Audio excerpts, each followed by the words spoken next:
What's going on, everyone? Welcome back to another video. It's been a while since I've done a coffee video. So I decided to do one because we have a new toy that we want to welcome to the family. And it's this one here. It's the Flair Power Tower. So before, of course, we'll make some espresso. I'll go ahead and cover a little bit about this. It's one of their new products.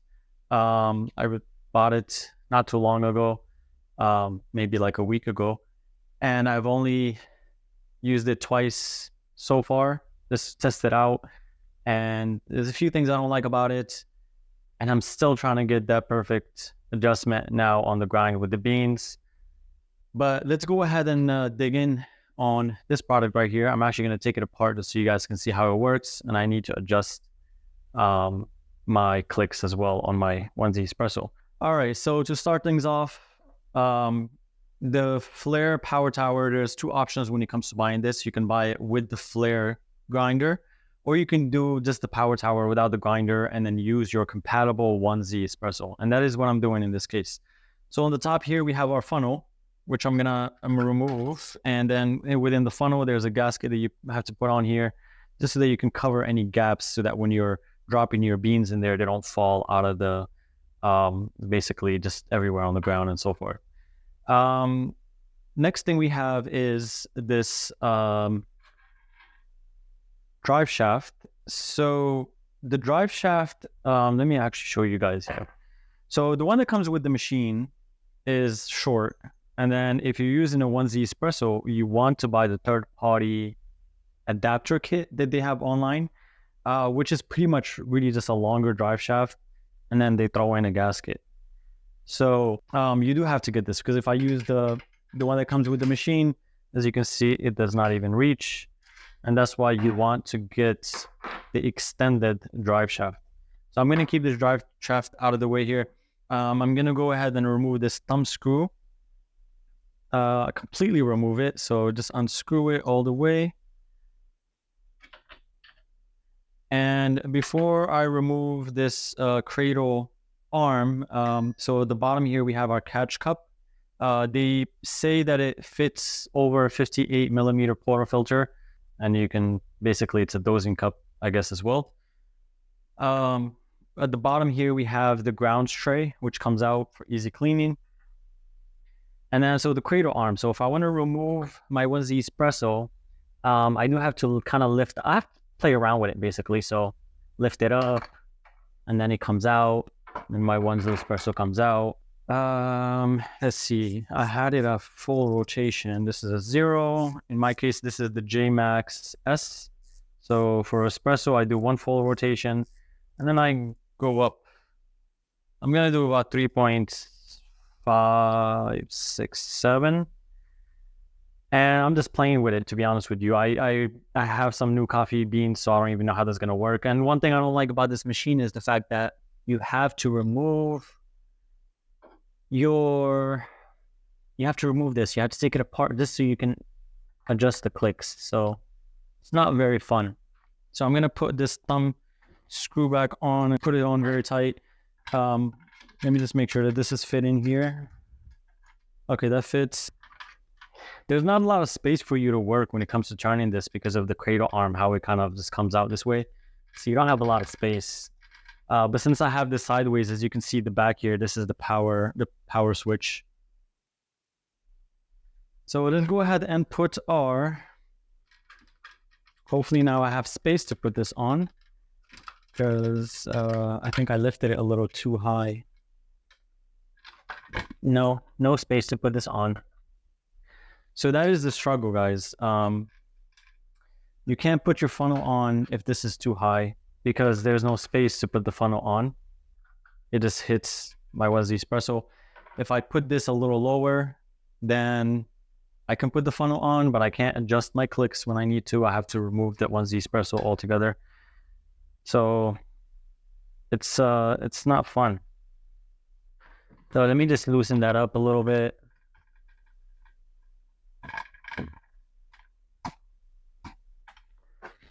I'm gonna put my funnel on. All right, perfect. All right, so that adjustment is good. Now, see, now I have the issue of this is too tight on here, so I can't adjust my clicks, but my funnel goes in.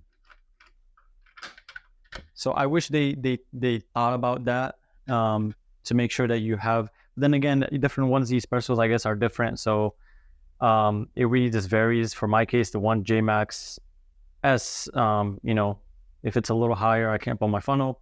If it's low, I can't make my adjustments. Our catch cup will go right here. And then it also comes with an RDT spray bottle. It's a nice size, as you can see. It's plastic, of course, but it does spray really nice. My espresso machine has been on for some time, so the group head is super hot. My portafilter is hot, so I'm ready to measure some coffee beans, and then we'll see how this thing works. Oh, I do want to mention one last thing here, is that the coffee grinder, it can be run on battery power, and it comes with a power adapter, or the charger basically, that has an LED on the brick. Basically, that goes onto the wall. So there's an LED. When it's red, it's charging. When it's green, it's charged. So in my case, I do have it plugged in all the time, but I have a smart plug so that it's actually off. So it's part of my kind of automation of, you know, when I'm making espresso, I just say coffee time.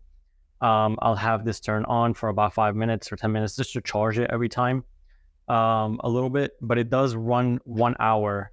It does 1 hour of grinding basically on battery alone. So the power adapter, which is over here, I'll just throw it to the side in the bottom. So as you can see, if I turn it on, and then you turn it off. So here we go. Tear it up. So I always measure out 17 grams. I might start measuring out 18 grams for this 51 millimeter portafilter. But since these are new fresh coffee beans, and I just made the adjustment, and I have no idea if that's going to be a good, is going to be a good flow or not. So 17 grams, because that's what I'm used to doing. 17.1, that's fine. Not going to mess with it. Let's give it 2 sprays. So the spraying, why it helps is that it helps with the grinding process, of course. It gives you a more consistent grind. It helps the grinder not work too hard as well. And then also static.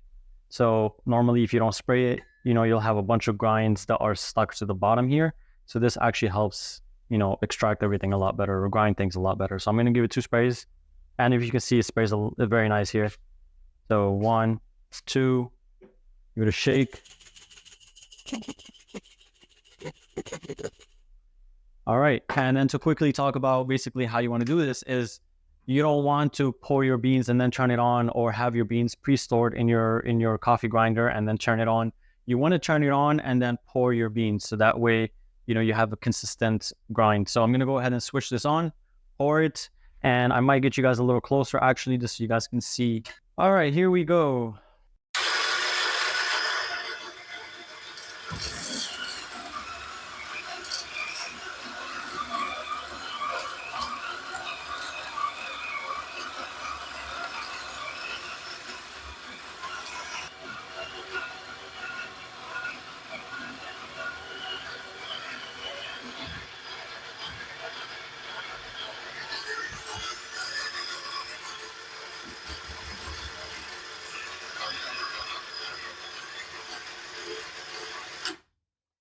So I just want to mention that there's probably a bunch of coffee beans in here still. They just didn't reach the bottom. And that's one of the downfalls that that's one of the cons I don't like about this machine, is that, you know, I have to either shake, and the problem is I can't really tell at the bottom here. So I have to remove this funnel, and then I can see literally coffee beans right there. So that's one thing I don't like. You can tell from the sound when it's grinding and when it's not.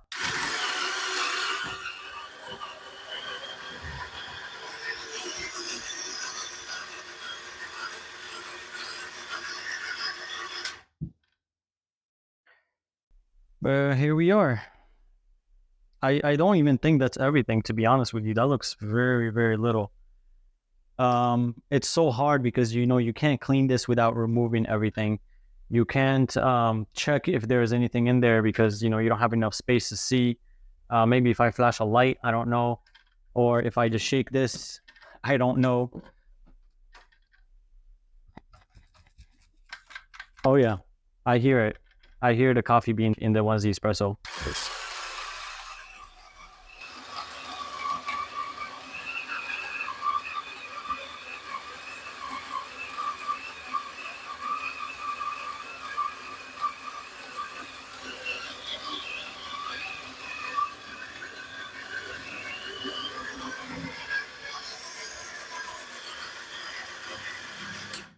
That looks more accurate now.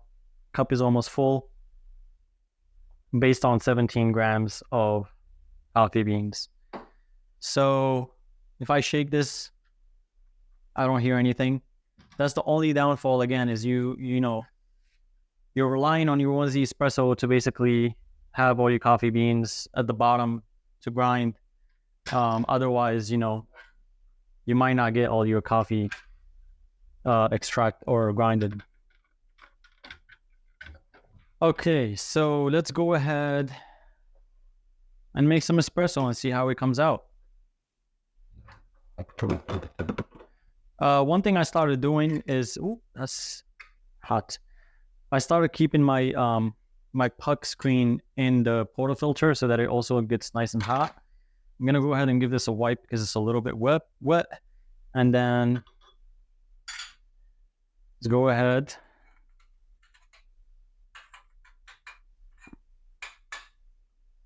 Cool. I did get a new distributor from my last one, from my previous video, just because it's easier to grab. I don't have to unscrew. And there's not a lot of clumps, so what I'm pretty much just going to use this for is just to kind of keep things, slow things out a little bit. There's not really a lot of clumps here. Give it a tap. And what I like to do is center everything so that it's easier to temp. Get my adjustable temp. All right. And then one thing I like to do also is, if you look here, you can see some coffee grinds. I like to spray those out from the edges, not too hard. And then you get perfect temp right there. We'll take our puck screen.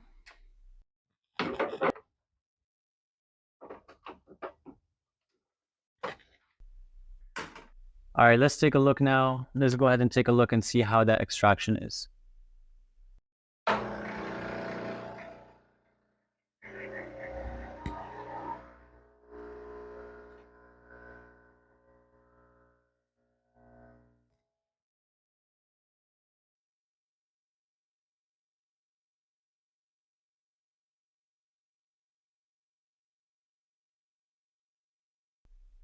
So this is definitely not what I was hoping for. Again, it's really it's a learning phase for me. I'm still trying to figure out that perfect adjustment on my onesie espresso, and these coffee beans are fresh. I have not used them yet, but this is not what I was hoping for. When your espresso is extracting slow like this, then that means your coffee grinds are very fine. So you want to adjust up to make sure they're a little more coarse, so that the burr is basically away from the machine. That way you get a little more coarse grind. This is not what I was hoping to achieve, obviously. You know, I have to keep playing around with the onesie espresso to make sure that I get a better grind. And of course, that happens every time you get new beans. You're not going to have that same adjustment that you're supposed to, that you currently have to get that same extraction or a better extraction. So it's really a learning phase. It's always a learning phase. You get new beans, it's a learning phase. You have to, you know, make your adjustment. You got to waste some beans, unfortunately. You know, you got to get that perfect setting on your coffee grinder to get a good grind. And then you'll see the extraction that you want, or at least close to it, at least. But would I recommend this? Man, that's a really tough one. So if you really absolutely do not want to hand grind anymore, personally, man, I'm still debating whether I should return it or not, because it's such a hassle. Like, I don't want to keep removing this every time that I want to clean it, or if I want to adjust my clicks. I'm gonna have to figure out a way where I can make my adjustment without having to remove this cradle arm. If I can do that, then I'll possibly keep it. If not, I really don't see the point of this. I'll probably just find a similar or a nice grinder with everything. Basically, I can keep my 1Z espresso as a backup, if I ever want to just quickly hand grind some coffee, or if I'm traveling and so forth.